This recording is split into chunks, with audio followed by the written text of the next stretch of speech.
Donut?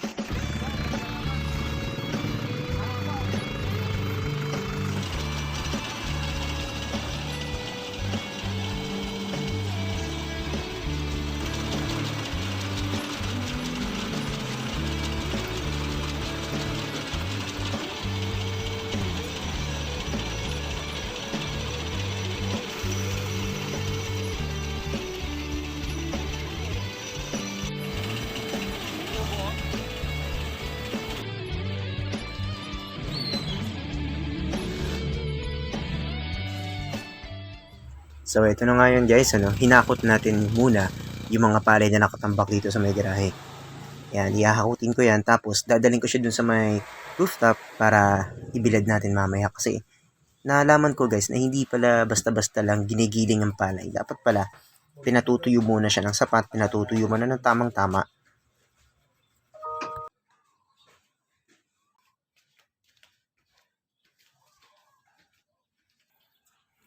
At pagkatapos namin manamanong inilatag at iniakyat dito sa ating roof deck, ayan, tamang-tama yung init ng araw. Inilatag na rin namin ito ni Papa. So, ito nga kinakapa ko siya, tinignan ko. Medyo mamasa-masa pa siya dahil tilalagay pa nga lang. At nalaman ko na maya't maya pala dapat ito hinahalo. May ginagamit na tabla para ipantay at ilatag siya. At kinabukasan niya, dumating na itong nagigiling ng palay. Ayan, kinarga na ni Manong yung mga kaban-kaban ng palay na gigilingin ngayon. Ang nakakatuwa dito guys, meron na silang sariling truck na panggiling ng palay. Pupunta na lang sila doon sa lugar nyo. Para mas madali nga naman, tsaka hindi na kayo dadala pa, magbibit-bit pa ng mga palay nyo. Ayun na nga, pinasok na nga dito sa garahe. Mag-ooperate na sila kuya, no? So, ayan.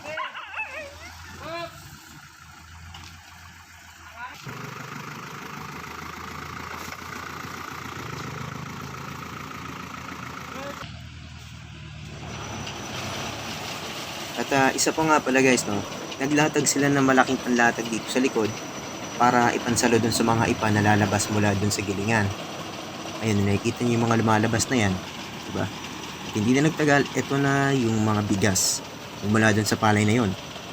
Ayun, diba? So, merong mga gears na nakikiskis ng palay mismo. So, ayan, chinecheck nila yung quality na lumalabas. Nakakamangha talagang ito yung first time ko na makahawak ng ganito at makakita ng ganyan. Sobra ako natutuwa dito guys. Ito yung unang ani sa talang buhay ko sa unang pagtatanim din ng diba, ng palay. Yun, isi-second round ata ng pagkiskis ito.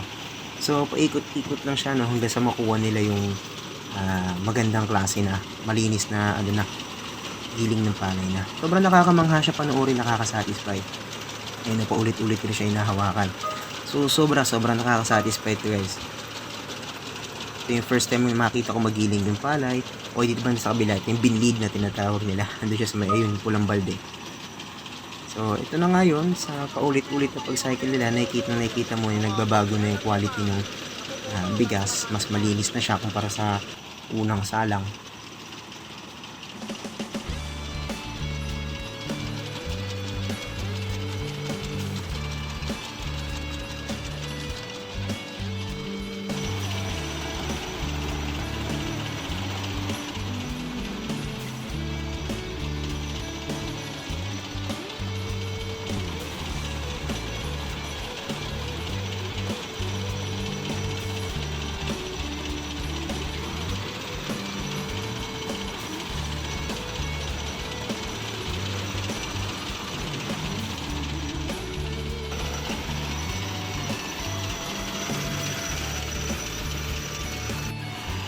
Di na nagtagal, eto na nakita na natin na nilalagay na nila sa sako, tinitimbang na maayos ni Kuya yung mga bigas na nagiling na. At ito sila na rin yung nagtatali, sila na rin yung nagpupuno ng sako habang may mga nagsasala at patuloy na nagigiling.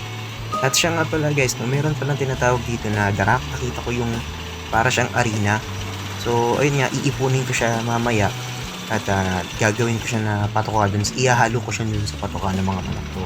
Kasi sabi nila pwede raw yun Sabi tipid din daw yun sa sa pagkain ng manok. So that's a big help At yun na nga na matatapos na rin sila dito sa paggiling at sa pagtatali nitong mga sako. Ayun, naka-5 na yata si kuya. Ito na. Nakaliman sa akin na ata. Di na nagtagal na. Tapos na nga yun. Nililinis na lang nila yung kanilang panggiling. At kami naman dito, kami na bahala ni Papa mag-ayos na ito mamaya. So, salamat sa Diyos, nagkaroon kami ng gantong ani at meron na rin kaming pansarili namin gas. Hindi nabibili. So, ito yung sinasabi namin direct kanina. Inilalagay namin ngayon dito sa mga sako-sako na to. So, ayan. Inihanay namin siya ni Papa dito sa may gilid. Tapos, ito yung mga ipa na naipon namin kanina. Ayun, nilagay ko sa ilalim ng manukan namin para makatanggal ng amoy at